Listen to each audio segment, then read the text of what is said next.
أعوذ بالله من الشيطان الرجيم بسم الله الرحمن الرحيم رب اشرح لي صدري ويسر لي أمري واحلل عقدة من لساني يفقهوا قولي اللهم عجل يا وليك الفرج اللهم صل على محمد وعلى محمد وعجل فرجهم. السلام علیکم ورحمۃ اللہ وبرکاتہ. ناظرین، میں سیدہ ذاکرہ رضوی ایک علمی نشست لے کر آپ کے سامنے حاضر ہوئی ہوں. عرب سے آپ کیا آئے کہ ایمان کی بہار آئی، عرب سے آپ کیا آئے کہ ایمان کی بہار آئی، عجم نے پائی عزت مرکز اہل ولا ہو کر، بہت مشتاق تھے اہل عجم نور رسالت کے، زمین توس کا چمکا ستارہ نقش پا ہو کر.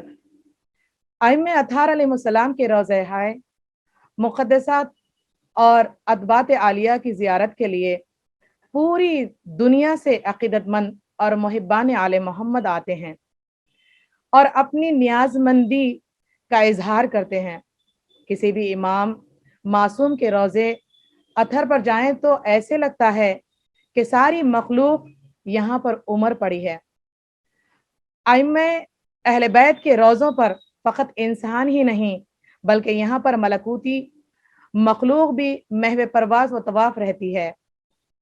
جن لوگوں کو عملی طور پر یہ سعادت نصیب ہوتی ہے وہ اس کا بہترین ادراک کر سکتے ہیں. ناظرین، ان درباروں میں عجیب روح پرویز منظر ہوتا ہے کیونکہ ہر انسان اپنے اپنے انداز میں عقیدت و مودت کا اظہار کر رہا ہوتا ہے. ایک بندہ عاصی اپنے امام کے قریب میں کھڑے ہو کر کیا روحانیت و معنویت محسوس کر رہا ہوتا ہے، یہ وہ خود ہی محسوس کر سکتا ہے. اس کا اظہار کرنا ناممکن تو نہیں، مگر یہ حقیقت ہے کہ ہر امام کے روضے پر محبو موالیوں کا ٹھاٹا مارتا ہوا بحر بیکراں معجزن ہوتا ہے. لیکن امام حضرت رضا غریب علیہ السلام کے روضے کی شان ہی کچھ نرالی ہے. خدا ہمیں اور آپ کو ہر سال بار بار جانا نصیب فرمائے. خدا سے ہم دعا کرتے ہیں کہ آج کا دن بہت ہی سعادت والا دن، کیونکہ ہمیں یہ سعادت نصیب ہوئی ہے کہ آج ہم عشرہ کرامت منا رہے ہیں. یعنی صرف ایران ہی نہیں بلکہ پوری دنیا دہ کرامت کریمہ اہل بیت بی بی فاطمہ معصومہ خم کی ولادت سے لے کر، یعنی 1 ذیقعدہ سے لے کر 11 ذیقعد، امام علی رضا بن موسی کاظم علیہ السلام امام عالم آل محمد کے موقع پر خوشیاں منا رہی ہے. سب سے پہلے آئیے ہم ولادت باسعادت کی مبارکباد پیش کرتے ہیں وقت کے امام یوسف زہرا فرزند رسول صلی اللہ علیہ وآلہ وسلم اور تمام محبان اہل بیت اطہار علیہ السلام کو، ملت اسلام کو. ہم دعا کرتے ہیں کہ آپ سب خیر سے رہیں اور عافیت سے رہیں. مسلسل عزیزان، مکتب امام عصر رضی اللہ تعالیٰ فرجک کے چینل امام عصر رضی اللہ تعالیٰ فرجک کے فاؤنڈر علی جناب حاجی مہدی حسن صاحب قبلہ اور تمام تر ممبران مکتب امام عصر رضی اللہ تعالیٰ فرج کی جانب سے آپ سب کو خیر مقدم کرتے ہیں اور دعا کرتے ہیں کہ آپ سب خیر و عافیت سے رہیں. ہمیں خوشی کے دن، کیونکہ اللہ سے دعا بھی کرتے ہیں اور جب ہمیں خوشی میسر ہوتی ہے، اور یہ خوشی ہم جب مناتے ہیں جب ائمہ معصومین علیہ السلام کی ولادت ہوتی ہے، اور ولادت کے دن ہم عید کا دن مناتے ہیں، اور عید کے دن ہمیں عیدی میں بھی کچھ چاہیے ہوتا ہے، کیونکہ عید کے دن